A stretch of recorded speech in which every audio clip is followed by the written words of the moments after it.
lawnmower, strong winds. I don't think this is gonna end very well.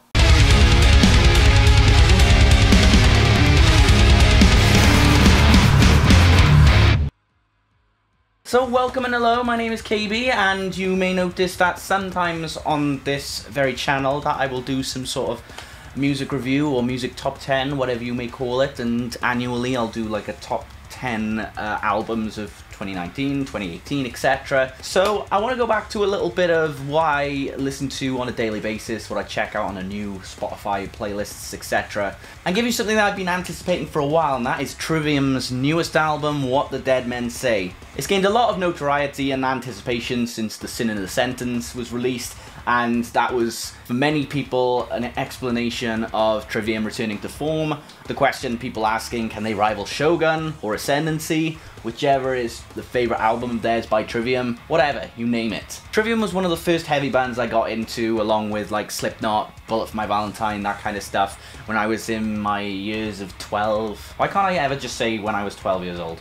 They're a band that can be admired for staying fresh through each album by doing something different. Whether that change has been for the better or worse, it's hard to deny that all those experiences they've had along the way have led up to something like this. And what has What the Dead Men Say done on top of that? It's pretty much taken from what the Sin in the Sentence did and let them continue down that exciting road.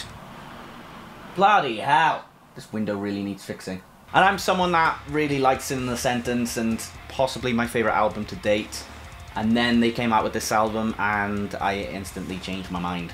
So by the purpose of this video, I am going to rank my favourite What the Dead Men Say songs from worst to best. And when I say worst, I don't necessarily mean they are bad songs. I mean, just compared to the other songs, those are the ones I like the least. But every song of this album has a rating higher than 7 out of 10. So that's good from someone who is clearly affiliated with the Giants of Metal Hammer.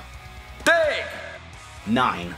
If you look at anybody's list, I think 9 is going to most likely be right at the bottom of their list because it's an instrumental and it's the opening to a track. But saying that, the way it builds up into What the Dead Men Say is something that you can't fault, or you can if you share an uncommon indifference.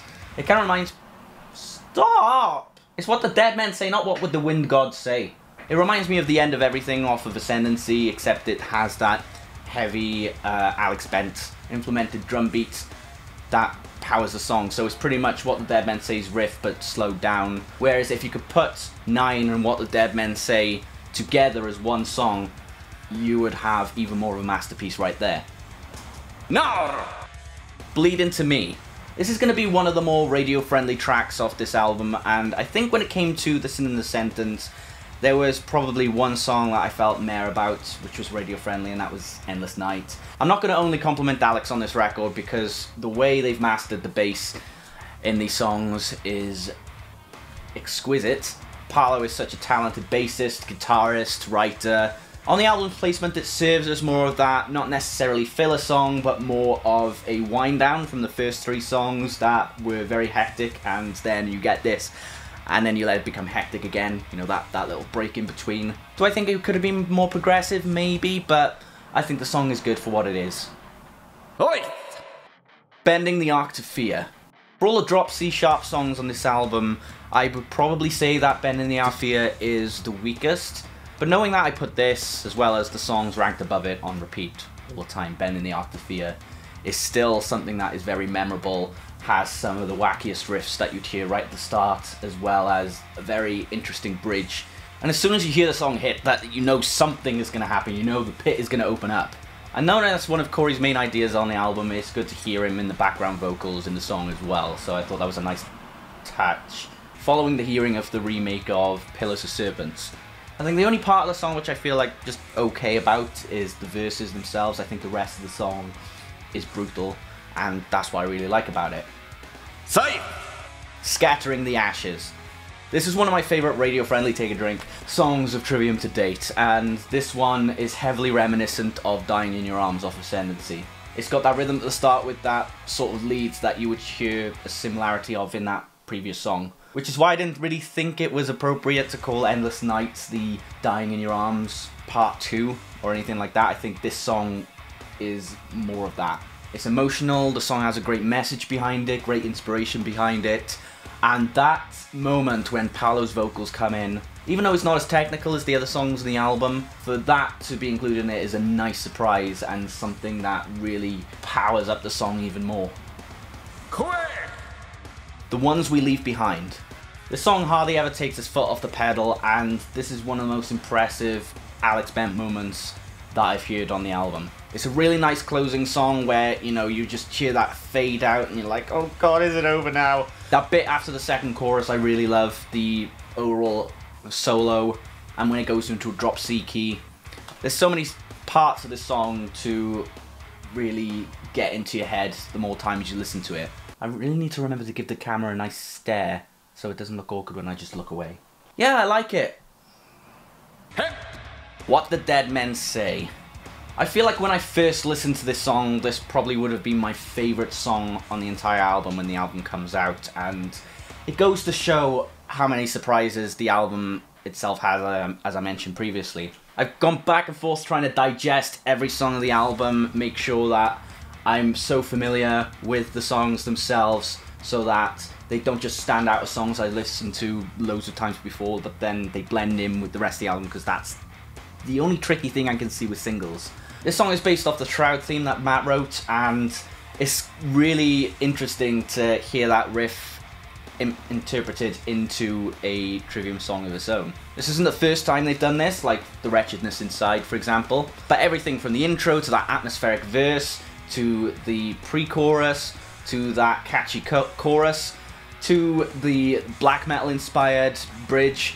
The only part of the song I wish was longer was that solo part, but I suppose the black metal riff kind of serves as its own sort of solo in a way, so... But as Matt said, this song is based off the novel of What the Dead Men Say, and it's one of those songs you can easily interpret it into something that you want to go through yourself and sing it about a certain something. Sing it at a wedding, sing it at a funeral, whatever, you know. Someone's gonna die at a wedding and then it's gonna make the wedding all sad. Sadder than the bride or groom, at least. Catastrophist.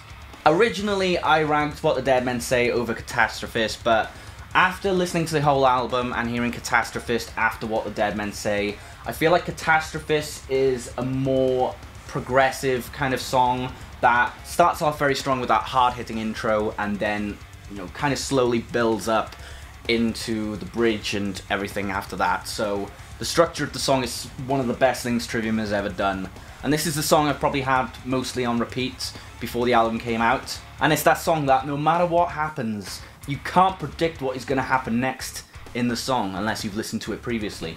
3! The Defiant. This one's a bit different because this is the one that it just keeps on going and going all the way through. It's not like Catastrophist where it so slowly builds up. It starts strong and it ends strong. Well, even stronger if you put it that, but we'll get to that. This is what they call that heavily inspired Ascendancy song in itself, and we can see why if you've listened to The Deceived. And in terms of rhythm riffs, probably the most technical on the album. I believe this is the song that was described to be inspired by the whole R. Kelly scandal. Wikipedia made that, so I'm not sure if it's true or not. I feel like this song, though, compared to like the Ascendancy, has a much more melodic drive behind it that later Trivium has incorporated. Then you get to that key change at the end of the song. My god, that is one of the most epic things on the entire album. And you thought you heard an epic song already, but it just kicked it up a notch. Die! Sickness Unto You.